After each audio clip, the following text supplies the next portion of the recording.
Welcome to the Heal Your Hunger Show, where we get to the heart of why you overeat and how to stop.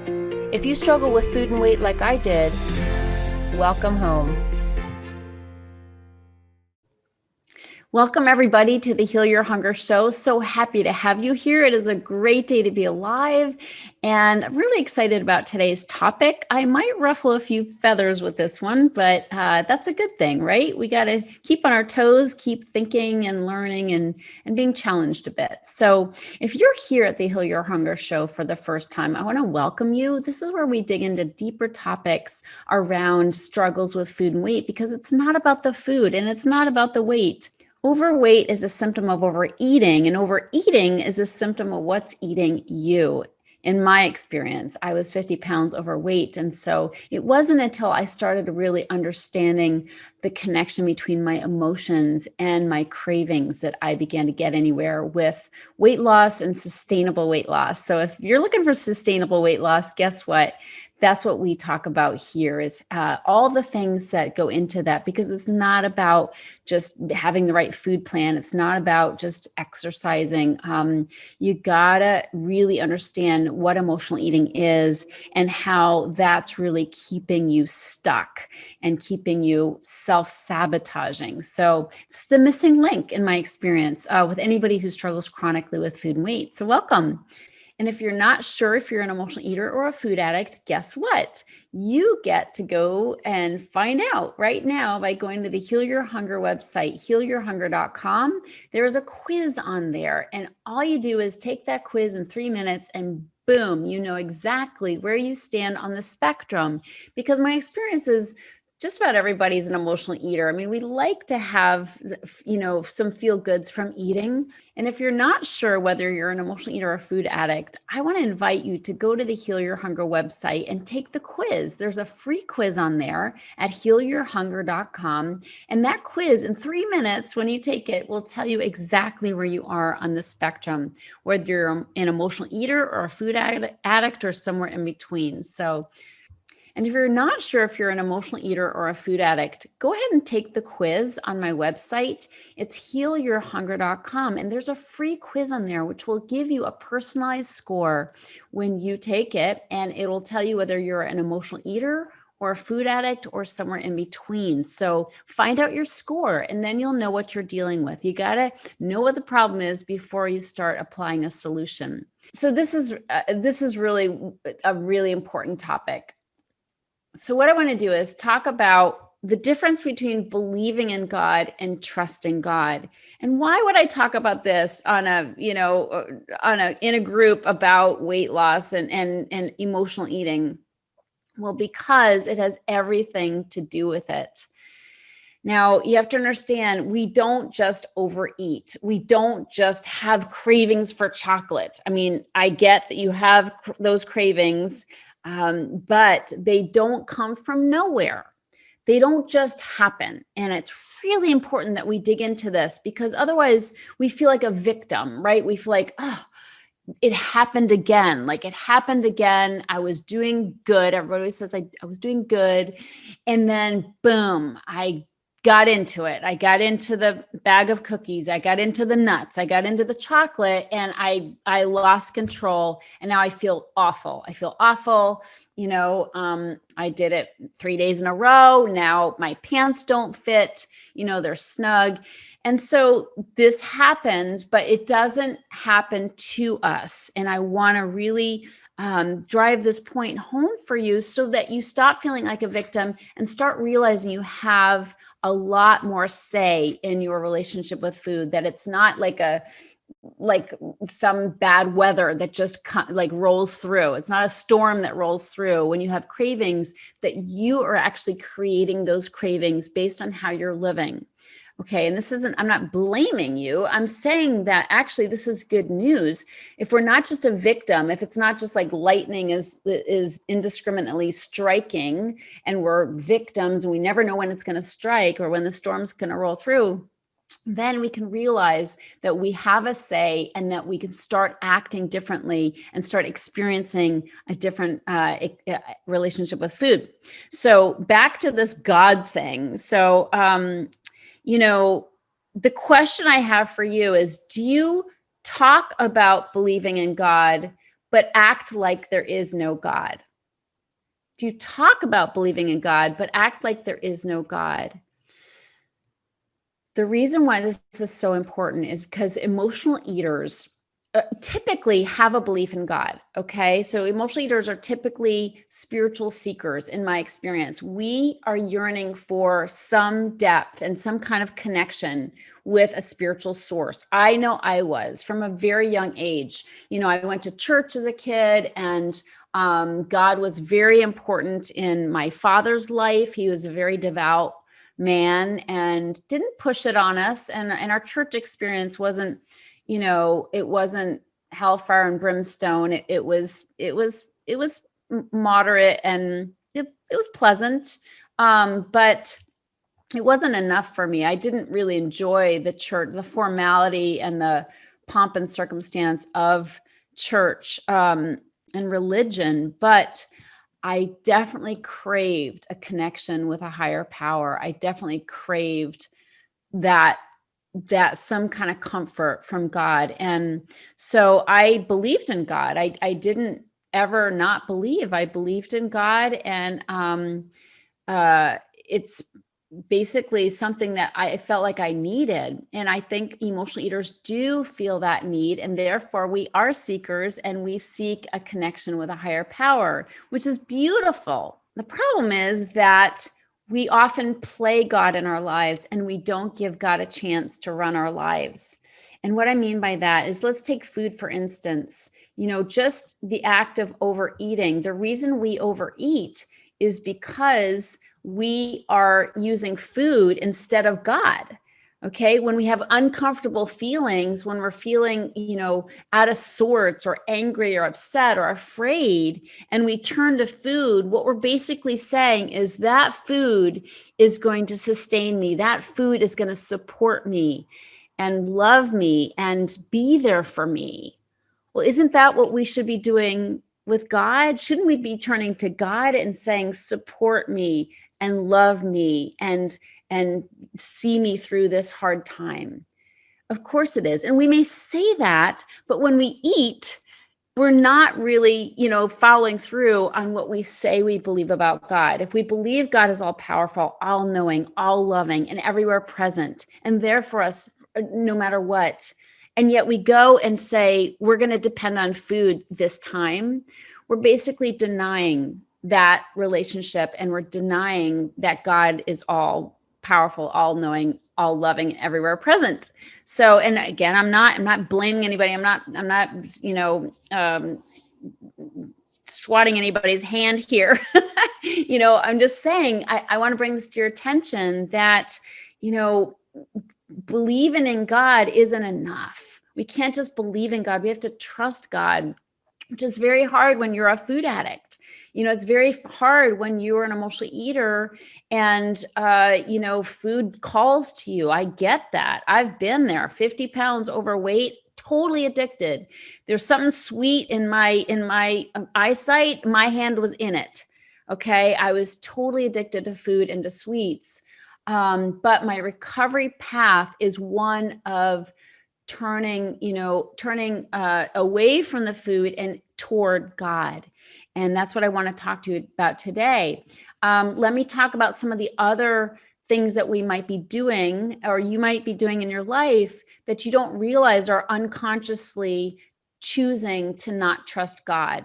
Okay. Talking about believing in God, but not really trusting God. And in my book, which just came out on Audible, by the way, if you don't know, it's on Audible. It's great. It takes 5 hours to read my book now. So if you want to listen to it, you can get it on Audible. Heal Your Hunger, 7 Simple Steps to End Emotional Eating Now. So in my book and in my programs, I talk about the anatomy of the emotional eater, which is 24 personality traits that make up the emotional eater's experience. And these are traits, again, that are things that we're doing in our life and that are creating the cravings that are causing us to overeat, not realizing that those cravings didn't just happen, that we co-created them. We created those cravings based on how we're living. One of the top traits of an emotional eater, okay, is people pleasing. the top trait I'd say is people pleasing. Now, what's wrong with trying to please people? Well, we are people pleasers by nature as emotional eaters, trying to make people happy, trying to dance and make people smile and laugh and like us. The problem with that is we're doing it to try to control their impression of us. We're doing it to try to get them to approve of us. We're doing it for validation so that we feel okay. So it's not as pretty and wonderful as it sounds, people pleasing. It's really about trying to control. We want to control what people think of us and maybe what they do for us. Maybe we want them to be there for us or always, love us or whatever. Who knows what we're trying to get at? Maybe we want a promotion in the job. But the bottom line is we're controlling and we are manipulating in a sense when we people please. I know that makes it sound very dark, but think about it. If you are constantly knocking yourself out, trying to please somebody, you're trying to get an effect that maybe you should just let go of. And if you let go of it and let God kind of figure it all out, then you won't be so tired. You won't be doing so many things in your life. You won't have so many things on your plate, so to speak. So that's one example. And control is an issue for emotional eaters. That's one of the top personality traits as well, is being controlling. Do you worry? Are you afraid? Do you spend a lot of time just being afraid about the outcome of things and trying to affect the outcome? Do you meddle in other people's business? Are you a busybody? Okay, these are all traits of emotional eaters, and it comes from fear. It comes from fear, and what happens when we're afraid is we have a desire for control.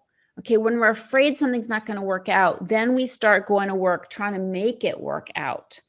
We're also very willful, another trait up there in the anatomy of the emotional eater. So when we're willful and we're very determined people, right? So we're trying to make it happen, trying to make the holidays happen in the way we want them to happen, or try to make our kids do something we want them to do. Of course, we have to parent and be good parents, but there's a fine line at which we might cross over and start becoming controlling, and we start managing. And these things are all traits that cause us stress and strife and tension, which leads to emotional eating. Okay. And this is what I mean by we create our cravings. So how we live, being controlling, being somebody who interferes in other people's business or micromanages or is constantly people pleasing to try to get people to like us, all those traits create tension, especially when we're trying to control other people, or we're manipulating other people and they sense it. It makes us feel afraid because we're like, uh-oh, they're going to find us out. They're going to be on to me, that I'm trying to affect an outcome here, that I want them to do what I want them to do. When we do that, when we are controlling, and trust me, I'm good at it. I've done a lot of controlling and managing in my life. But what it does is it creates stress within us. First of all, because we're like all jammed up trying to we're thinking they're doing it wrong and we want them to do it our way. So that alone creates tension inside of us and tightness, constriction. And those things, when we're tight and constricted, we're stressed. And when we're stressed, we stress eat. Okay, so just judging people, which is another trait, being judgmental, judging people and trying to make them do what we want them to do, thinking they're doing it wrong and getting all angry about it, that creates, cravings. And then trying to control things or overmanage things, where other people get upset with us or they get resentful, that creates strife and tension and stress inside of us because we're people pleasers. We don't really want people to be mad at us. So we're trying to get things the way we want them, but we don't want them to know. So we're kind of doing this dance. And then if they start picking up on it and getting mad at us, then we're stressed because we don't want people to be mad at us.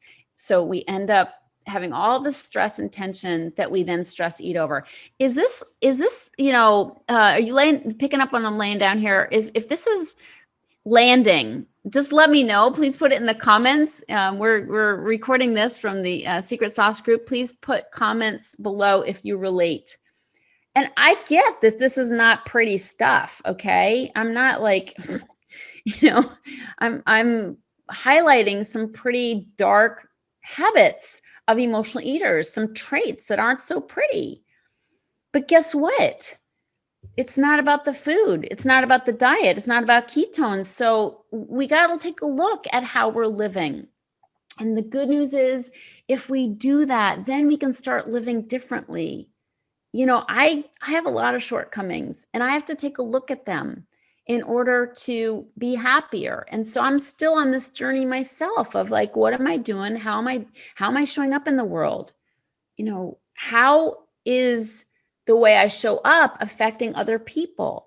So these are questions, again, that have nothing to do with food, but everything to do with food. Because if we live in a way that creates stress and tension inside our bodies, we will respond to that stress and tension by eating, because we'll need relief. The food becomes a form of relief. Now, back to the question about God. These are all examples, all the things I've just explained or described, like being controlling, worrying about outcomes, constantly worrying, trying to get in there and manage outcomes, manage people, people pleasing. These are all ways that we don't trust God. We may believe in God, but believing in God and trusting God are two very different things. So what I want to really do is help you see how not trusting God is creating our problems. It's creating the stress we're stress eating over. And if we start doing something that is it's kind of a common theme in 12-step program is let go and let God. If we start letting go and letting God, we'll be able to breathe. We'll feel more relaxed. We'll know God's got it. And so much of our worry and fear and our overeating is feeling like it's all on our shoulders. And that's a heavy burden. Jesus said, cast thy burden on the Lord, And so I want to read to you my favorite quote from the Bible. I don't know all the quotes in the Bible. I'm not a big Bible thumper. I wish I knew more, but my favorite is from Matthew, what is this, 7:6. And it says, therefore, I tell you, do not worry about your life, what you will eat or drink, or about your body, what you will wear. Is not life more important than food, and the body more important than clothes? Look at the birds of the air. They do not sow or reap or store away in barns, yet your heavenly Father feeds them. Are you not much more valuable than they? Who of you, by worrying, can add a single hour to his life? And why do you worry about clothes? See how the lilies of the field grow? I love that. See how the lilies of the field grow. It's such a beautiful image. They do not labor or spin. Yet I tell you that not even Solomon in all his splendor was dressed like one of these. If that is how God clothes the grass of the field, which is here today and tomorrow is thrown into the fire, will he not much more clothe you, O you of little faith? So do not worry, saying, what shall we eat, or what shall we drink, or what shall we wear? For the pagans run after all these things, and your heavenly Father knows that you need them. But seek first his kingdom and his righteousness, and all these things will be given to you as well. Therefore, do not worry about tomorrow, for tomorrow will worry about itself. Each day has enough trouble of its own. That's where one day at a time comes from, by the way. Each day has enough trouble of its own. Let's take it one day at a time. So I love that reading because it's an affirmation that God's got this. God's got this, and we can trust in him. Food tastes good. It fixes our emotions in the moment, but then creates a whole cascade of negativity and self-hatred and just feeling bad and being physically unhealthy.